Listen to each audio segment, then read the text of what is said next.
relationship coffee.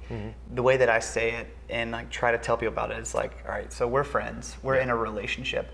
You are no better than me, I'm no better than you. But there are times where you need more than I need, or I need more than you need. But when you're in a relationship with someone, you both come together equal parties. And sometimes we're just sitting together, chilling, drinking coffee, whatever, just kind of even. But then there's sometimes where you're like, hey, Harris, I need this thing from you. And we're like, absolutely, let me figure out how to help you, and vice versa. And, you know, it's not 100% translatable, but when we talk about relationship coffee, that's what I would love to see. So then it's like, all right, hey, we're here again. We'll be here next year. Or will you produce all this natural this year? We will buy it all before you even produce it.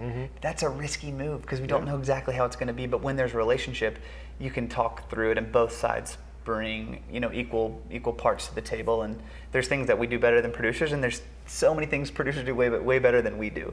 They don't know how to sell a bag of retail coffee in downtown Chicago, but they know how to grow coffee way better than we do. Hey everyone, so we are here with Harris Nash. Thank you so much for coming. Absolutely.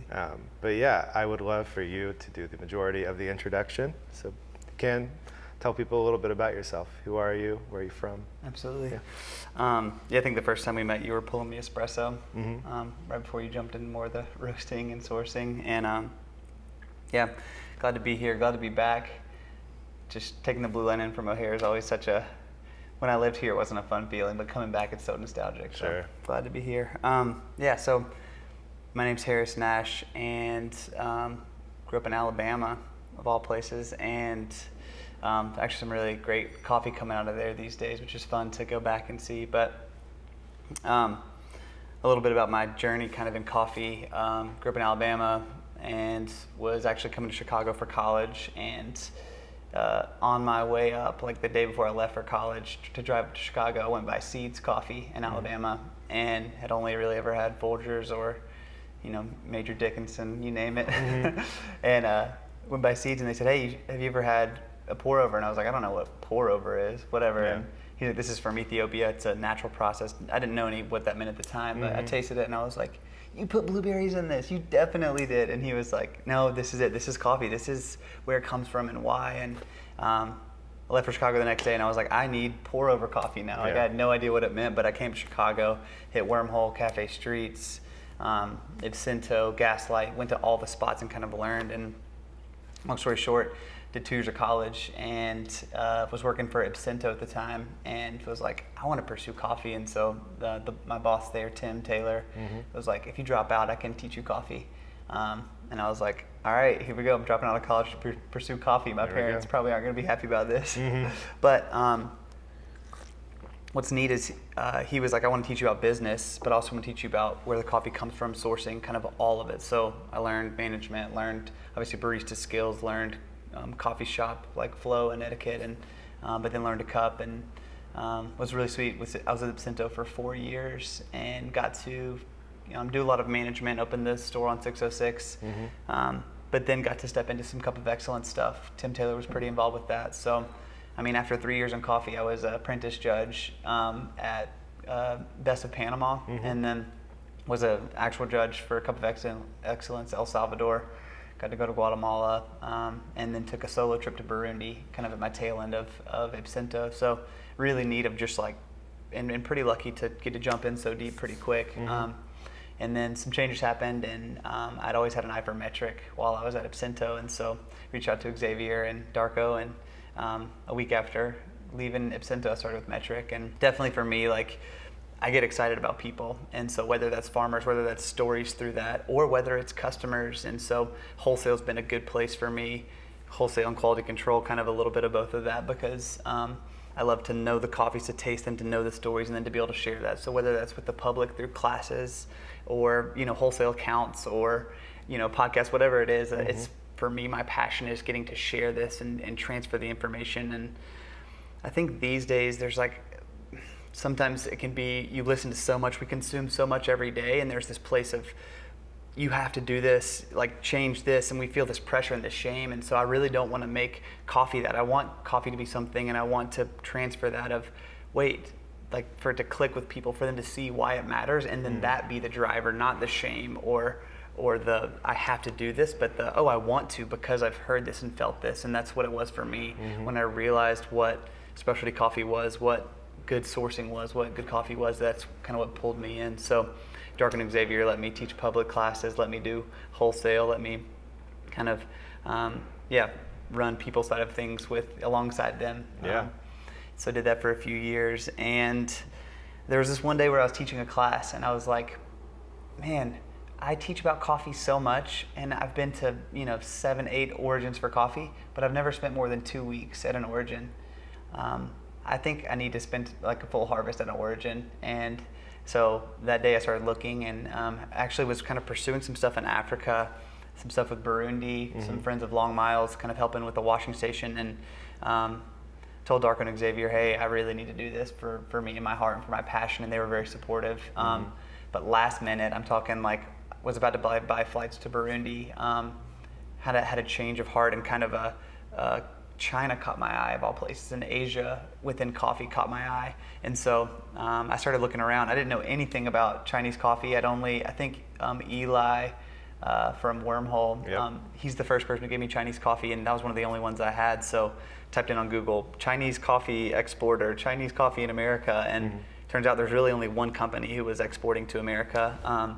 So I wrote them an email, and long story short, they let me come to the farm, and it was really important for me to not go as this expert from America or from the consuming market, but to go as someone who is literally a farmhand. I'm no different, no better than anyone here. I'm just coming to do the work alongside you. And so whether that was picking, processing, cleaning out fermentation tanks, drying, bagging coffee, it was like, I want to know this, and not from a place of, okay, now I've got the experience, but more of like, I talk about how hard these farmers work, but I want to like talk about it more passionately and help better like relate and try to connect with them in that. Yeah, you wanted to actually do it, because so often when you're, at least in my experience, visiting a place as somebody who's working, buying coffee or working with a roasting company, you're there, and I mean, I've done some work on farms, but it's always, I feel like the work on farms that you do is mostly like, here's how a coffee cherry is picked, or you want to help me lift this bag into a truck so you can see how heavy it is once. Yeah.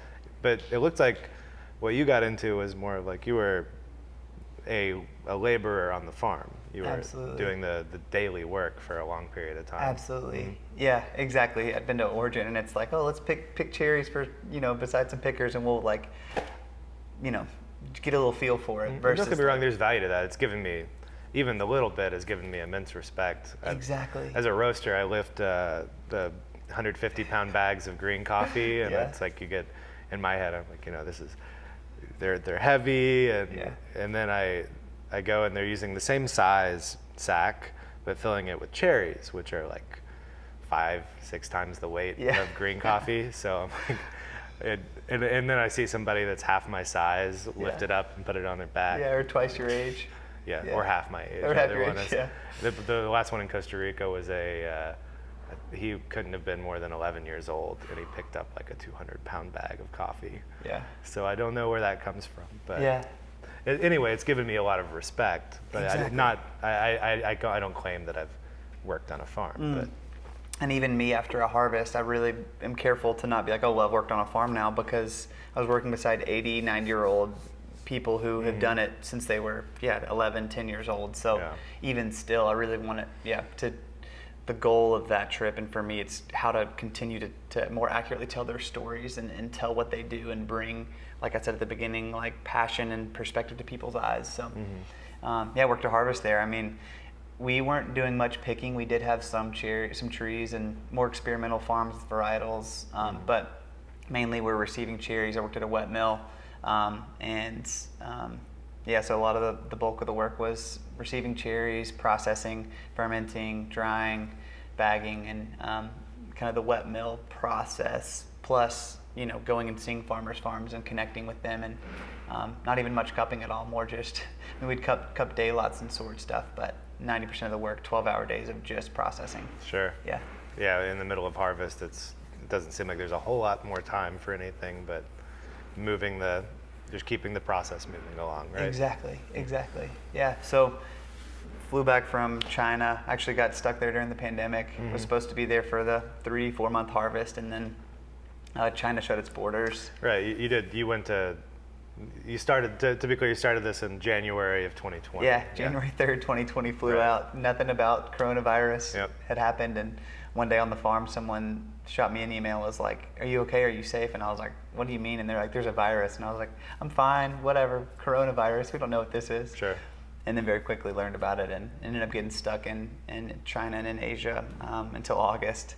So I had to stay 8 or 9 months, and amazing experience. Definitely pretty wild, pretty challenging, but yeah, I saw you were in that time. You were moving around a little bit. You didn't stay on the farm, right? You got to go visit some other areas in Asia that were coffee producing. Got to see some more coffee consuming. What was that whole experience like in the interim? Yeah, so China shut its borders, but they opened and closed as we were processing and finishing harvest, and there wasn't much work to do on the farm towards the end of harvest. So I was like, I want to go see more of Asia while I'm here, and I'd had Thai coffee and had coffee from Laos, and obviously Myanmar. Myanmar was pretty tough to get into, but went to Thailand and Laos to just connect with coffee and try to see more. And I think part of that trip for me was we don't see much coffee from Asia, or we see a lot less of it than we do other parts of the world. So what's going on here, and what's the future here, and how can we bring in more coffee from here, and what are the people doing, and what's different? And so I went to Thailand, and actually got to connect with, have you heard of Aka Alma? I have not. They're a really amazing story I won't get into, but a guy named Lee lived in a coffee village. No one had ever gone to school or kind of left the village, and all the villagers came together and said, "We're going to send you to college." So they sent him, and we're expecting him to go do business and stay in the city. He went and studied business, and then he realized, wait, all of them have sent me. I want to figure out how to help. So he started a coffee company in Chiang Mai, and then only sources coffee from his village, and they're the Akaama people. And anyway, just getting to meet with him and taste their coffees and hear his story. And I think what's so important, and what I've just loved seeing in the past few years, is these people, these villages, these stories, these cities, all have their unique experience, all have the challenges that they go through, but all just as beautiful, just as unique. Maybe their coffees aren't scoring 89, 90, but even if it's 82, 83, or even if it's stepping into specialty, there's still beauty there, and there's still struggle and fight and figuring out how to process and how to export and how to create good coffee and make good coffee. So so what are you just to be clear, it's speaking from your perspective. I understand that, and I appreciate how you're careful to you're not taking on the expert's perspective in this whole situation, but why aren't we seeing a whole lot of coffees from that area in specialty coffee in the US? Yeah, great question. If I could answer, I'd probably say, generally China, speaking about China, it's more of a tea place, and it's been known for tea for so long. But, if we look at how coffee, across the equator, where it's grown, it's got to be in a certain area above or below the equator, certain elevation. So if we go across from Central South America, Africa, then you get to Asia, and there's all these places that have the right growing environments, but we don't taste much coffee from there. And so for China, what's interesting is Nestle saw that coffee could be grown there, and so they took the Cat Timor varietal and planted it, and was like, they knew it could grow pretty easily, a lot better than Arabica, and so they planted it, and then it just kind of spread their villages of, we're growing tea, let's also grow coffee. And that varietal, historically speaking, is not very good. So Cat Timor is Caturra, which is a common Arabica varietal, and then the Timor hybrid, which is it's a mix of an Arabica varietal and Robusta. Exactly. Which was a really special thing they were able to do, because you can't normally cross those two varieties. But so Cat Timor is another hybridized variety, and so it's more hardy because of the Robusta genetics, which generally produce flavors that we don't consider to be as nice as pure Arabica coffee, right? That's the struggle. Yeah, exactly. You said it. I don't even say anything else. It's perfect. Sure. Yeah. So I think, to speak simply about it, part of it's the variety that's being grown. Part of it is export from China, from Asia. Even though it's not landlocked, it's grown in Yunnan province, very far. Pretty much, I was 10 minutes from Myanmar on the border. So export relations, even freight across the country, even getting it across, that's part of it. So I think variety, export, and then maybe just access. It's pretty far in they've always been tea, so I haven't really focused on coffee. So I think we will see more coming from there. But those are the reasons that I would say I haven't seen it as much. Mm-hmm. Yeah. Yeah, so it's supply chain is an issue. Yeah, I mean, I think that's sort of my understanding of areas of Asia, like like Indonesia. I'm a little bit more familiar with. Absolutely. I don't. We don't buy any coffee from anywhere in Asia at Metric currently, so I don't have a whole lot of recent experience. But yeah, it seems like there's just in a lot of cases there's issues like with coffees getting old, which takes a little longer to get them from. It's about as far away from here as you can get. Exactly. Right? So it's far away. Exactly. So there's that, but you should still. I think it's just also the logistics of keeping things minimal on the transit times aren't there yet for us. Totally. So yeah. Maybe that's it. But getting coffee from Mexico and China is very different. Getting coffee from Costa Rica, anywhere in Central America, it's very different, quicker. Right. But then I think just even education and access of what we know and how to export and or even a place like East Africa just has the demand and the longer history that's developed these supply chains that get us the coffee fast. Exactly. Yeah. Huh. So what did you taste coffees there that are memorable as being high quality or?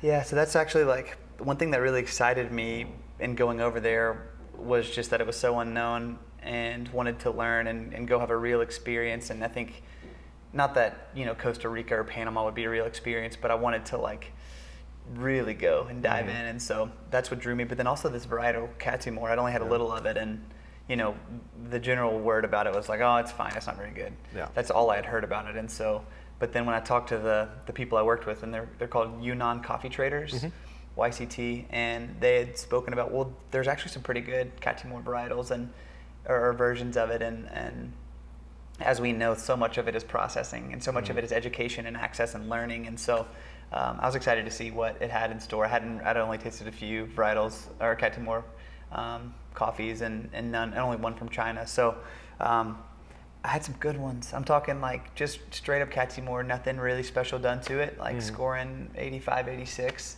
but that was kind of the upper end. And one thing I'd love to talk about on here is what is the role of high scoring coffees versus blender coffees or lower scoring coffees, and how do we source and why do we source the way we source? And so for me, Catimor is interesting because it's kind of like, when people don't know as much, are compared to like a Labradoodle.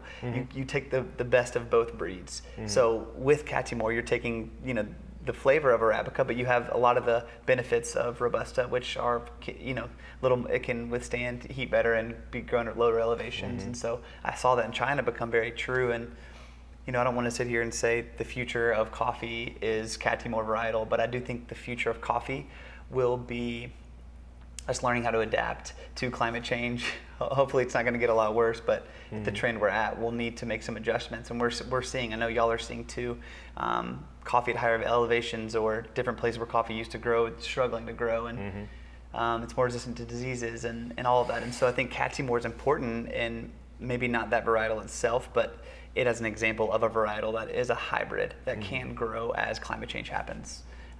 So what's neat is tasting just a pretty classic Catimor that was processed well, score 86 or so, which maybe not quite release. I mean, some of them roasters we worked with were releasing a single origins, but even if it's just as a blender coffee or as a coffee roasted a little more developed, really solid, really solid. If it's in that quality level, it totally works. Absolutely. Yeah. And I should say probably mainly scoring 82, 83, but up to 86, 87. But you have experienced that. Were those coffees like a traditional washed process? Or? A few where I will say processing definitely helped and brought a lot of life to it. Yeah. We were doing some experimenting on the farm with some honeys, different types of honeys, and then some naturals, actually lots of naturals, and then a few anaerobics as well. Yeah, I've heard that the anaerobic fermentation has helped. Going back to like Indonesia, there's a lot of places that have seen a traditional like average cup profile of 80 go up to like 83, 84 by doing like a small anaerobic fermentation. Yeah. So Isn't that wild? And you and I know from a specialty end, 80 would be tougher for us to buy, but an 83, 84, 85 we would absolutely buy. And so telling a producer or helping a producer or a producer moving from just a wash to an anaerobic or to a natural, and getting their cup score up could mean a world of difference in price, which would mean a world of difference in, you know, access and money they're getting paid. And so I think that's what's so neat is processing being such a tool for people. Sure. I think one thing that I've been pretty passionate about lately is, you know, trends are good and helpful at times, but I think they can be unhelpful. And some people in coffee, or newer folks that I've seen in coffee, are like, I only want, you know, double upside down anaerobics that were fermented with guava peel and, you know, unicorn blood, like just the craziest things. Those are important, and I think those are what get us excited. And we, you know, some of our coffees like that, we call them marketing coffees. Like it gets people's attention, but in reality, that's maybe only 10% of what we sell, 10, 15, 20, depending. Sure. All the other you know, coffees we sell aren't scoring that high. And so what I was saying, one thing I'm passionate about and have been lately is that's important, but not letting that trend or not letting the fun, new, fresh thing be the only thing we look for, because a lot of these farmers don't know how to process that way. They don't have the tools to process that way. Yeah. And you know, even if they did, they may not have the education or access to produce it well, and it could ruin their, you know, we know how easy it is to find like over ferment or mold, and so, you know, I was in Laos as well as Thailand and China, and in Laos where I was, there was zero access to water. So they were producing all honeys and all naturals. You know, from the consuming side, if you just buy that coffee, you're like, oh, sweet, honeys and naturals, we love those for these reasons. For them, they don't even know how to process wash. There is no water. We process natural because there's no water. And so I think what I want to focus on as I'm sourcing and as I'm, you know, sharing is how do we support producers and how do we see the people behind coffee? And so yes, Panama, geishas, processed certain way. Yes, Costa Rica, new varietals, brand new processing methods are important, and let's keep doing that. But let's also realize and recognize that process isn't always driven by trend in the market. Sometimes process, and a lot of times process is driven by necessity. This is all we have. And so, you know, that's a little bit of a tangent, but something that gets me excited is like meeting these farmers in Laos whose coffee's scoring 84, 85, and they're able to, you know, produce specialty coffee and get it into America or get it into consuming markets. And these are like, I'm talking like I walked into the village, obviously no electricity, and like they pull over a pig and knock it down on the floor and slit its throat, and then we eat it right there with the wok. And like they're producing coffee that's being brewed on a, you know, a Kalita way with an Akaya scale, or getting, you know, to see how far coffee is going in some of these places. Obviously it's the same in places in Africa and around the world.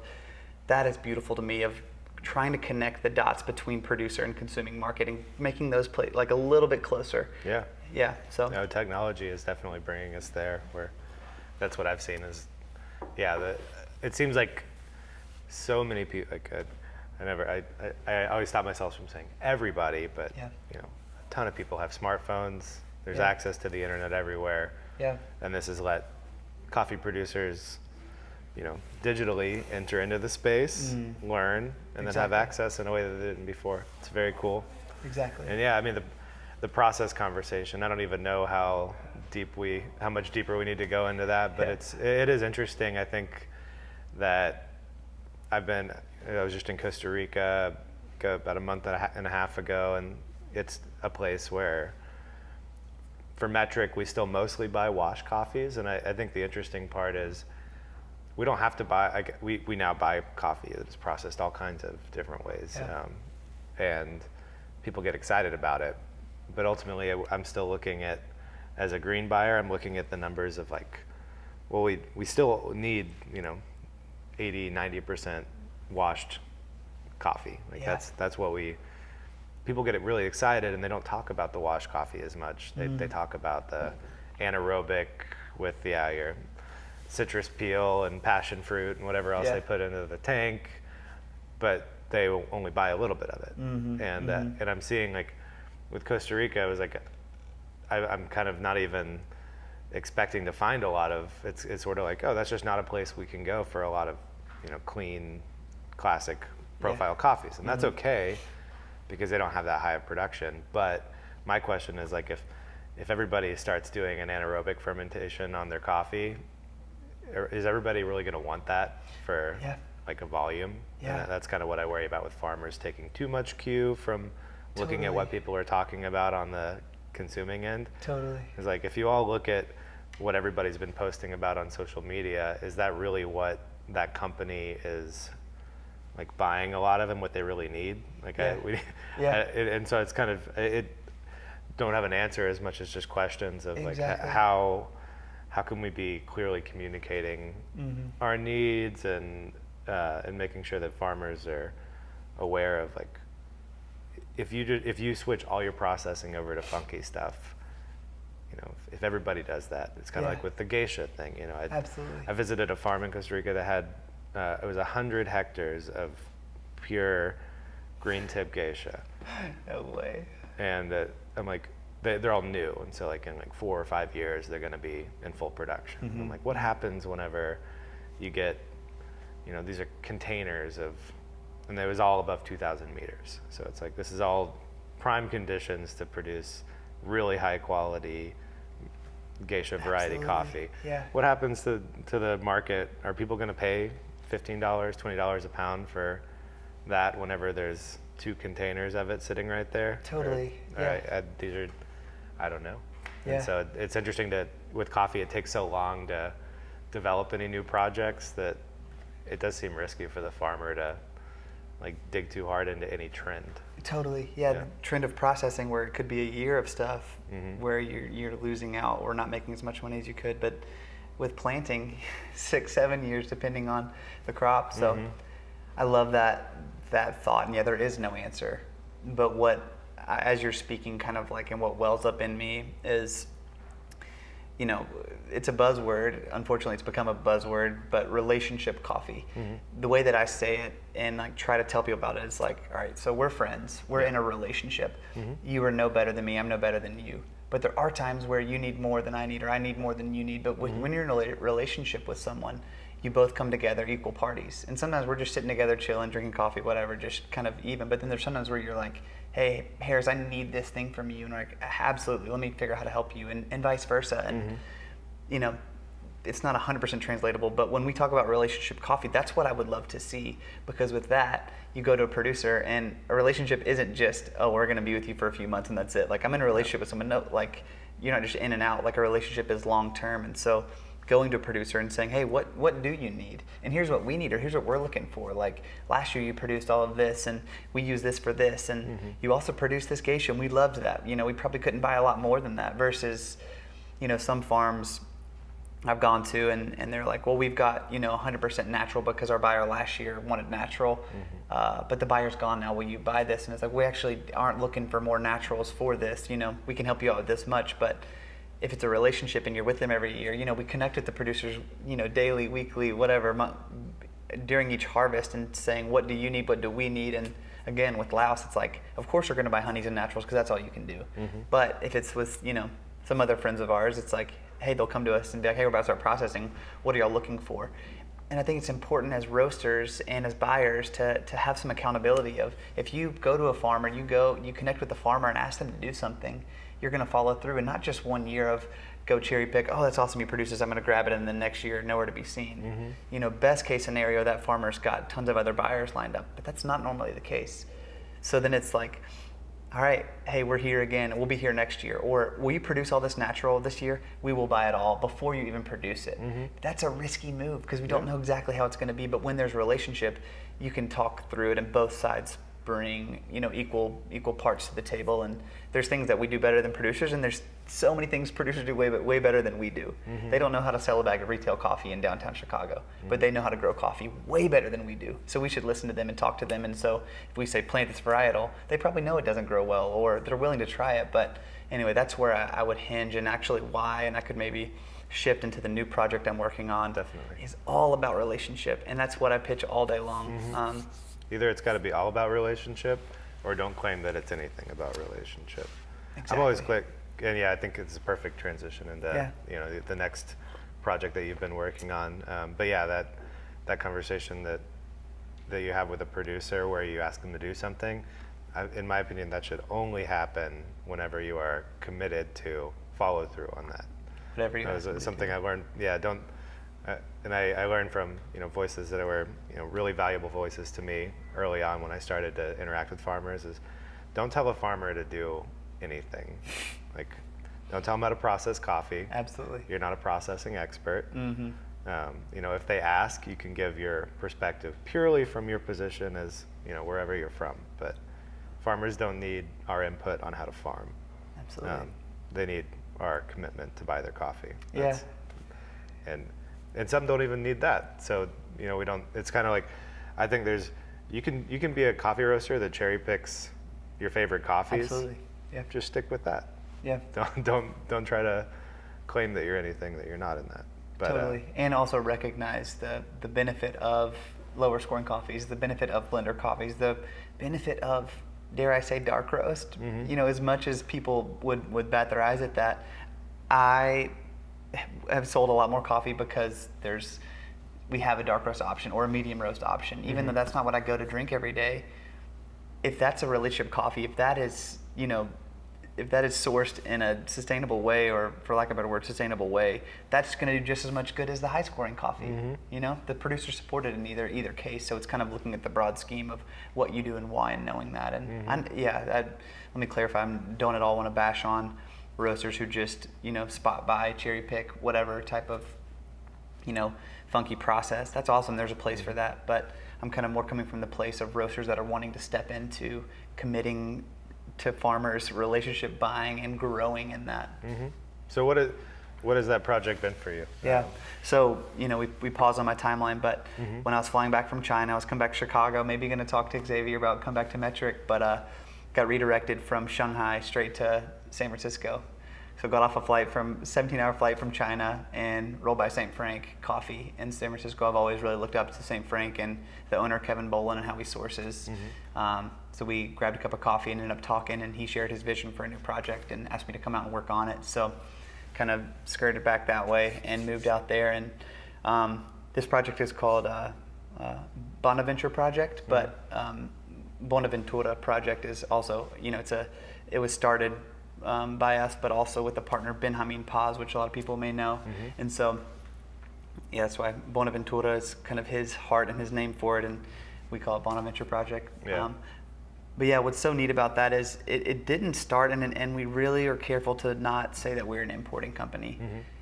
It started in 2020. Benjamin runs BSV, a mill in Santa Barbara, Honduras, and helps tons of farmers, and his whole heart. And you and I both know Metric also buys from him. His heart is bigger than any that I've seen for wanting to pour into the coffee community and into farmers and helping them. He came to us in 2020 and said, hey, because of the pandemic, we've got 20, 30 farmers that had contracts that lost contracts or that were broken, or their buyers didn't come back this year because the market slowed down because of the pandemic. Will you help us import the coffee? Let's figure out an idea of how to help them. But this was towards, like, the harvest was happening, and so they needed, you know, you and I both know they need to get paid right at the end of harvest so they can reinvest in plants, reinvest in fertilizer, and all their, and pay everyone and do all that. So our idea with Benjamin as an equal partner was, let's get a loan, buy all these coffees up, import them into Oakland, and then we'll resell them at no profit so that those farmers can get paid, and then, you know, we'll end up making our money back that we had to spend. And as we did that, we're like, wait, these are amazing coffees. These are relationship coffees. These are producers who have been producing for a long time. And so when we started reaching out to buyers, we didn't say, hey, we buy this coffee for this year. We said, hey, we've got, you know, Jesus Sabion's coffee, or we've got, you know, Alma Pineda's coffee, whoever's coffee it is. Will you buy this year? They've been affected by COVID, but this isn't just a buy this year. Will you come back and commit to buying from them for the future? And you know, maybe you can't take their full production now, but can you take half their production and then be able to take their full production in a few years as you grow? And what we learned in that process was there's a lot of small to medium roasters who want to do relationship coffee but didn't know how. And I think it's probably daunting. I mean, I've never started a roastery, but if I started one and I was starting to buy coffee and be like, wait, I'm looking at Metric and Verve and Black and White and all these big companies, and they've got all these relationships, and they go to Origin. How do I go to Origin? Do I just book a ticket to Colombia and walk around? And, you know, no, like they don't know how to do that / don't have the time to as a small roaster. Right. So we were like, oh, we have all these relationship coffees. There's small to medium-sized roasters who want to do a relationship. Let's be the liaison for them. And again, it might sound like, oh, well, you're just an importer, but our goal is like to step back and connect farmer and roaster, to step back and say, hey, here's Juan Benitez, and Juan Benitez, here's a buyer in America. They want to buy your coffee, and he's going to commit to buying it, and here's a contract, and let's get things moving. And so we did that with Honduras, about 20, 30 farmers. And what we learned in that process was a lot of roasters wanted this, and they said, hey, thanks for connecting us with Jesus. Do you have any other coffees? And we were like, no, but we buy from, this washing station in Burundi and Kenya and Rwanda, and we buy from these farms in Guatemala and Bolivia, and we can buy more now, or we can ask our farmers, hey, grab your neighbors, how much coffee can you get us? We're going to help bring it in, and then keep connecting farmers. So this year we worked with, or 21-22 harvest, we worked with maybe 7 different countries with the same goal in mind, Rwanda, Burundi, Kenya, and Africa. So from what I understand, it's sort of like, it started with one of St. Frank's, relationships needing a hand, and then it turned into, all right, well, let's help. So St. Frank's able to continue their relationships, but also act as, they're separate companies. This is not the same thing, but it's a lot of the relationships that St. Frank already has.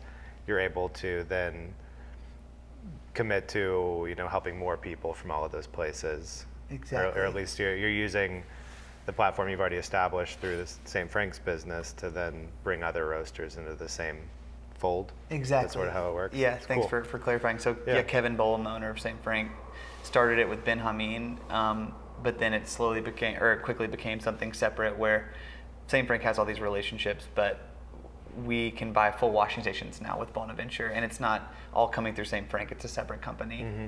It's really cool, yeah, because I find myself, any of the people that we get invested with, it's like, we try to buy with the small holders that we work with. We try to buy as much of their harvest, if not all of it, that we can. And then it's always like, I'd like it's a community, and there's so many other farmers that need a place, but Metric can't buy anymore. So it's a really cool way to sort of continue to participate in the supply chain, more, while still recognizing your business's limits. Exactly. You can't buy everything. Yeah, exactly. So like, for instance, Don Guayo is in Guatemala, and St. Frank bought his coffee, and we bought all of his production.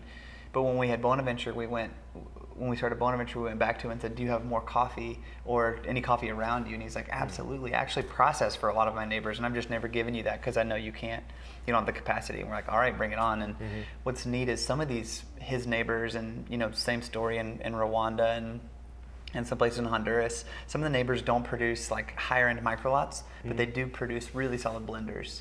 And so we are able to buy that, import that, and help roasters connect with that. But then in turn, Don Guayo is helping his neighbors with production, helping them now. They're more of a community, and again, it's important for us to not step in and be like, we're going to run this and tell you how to do this.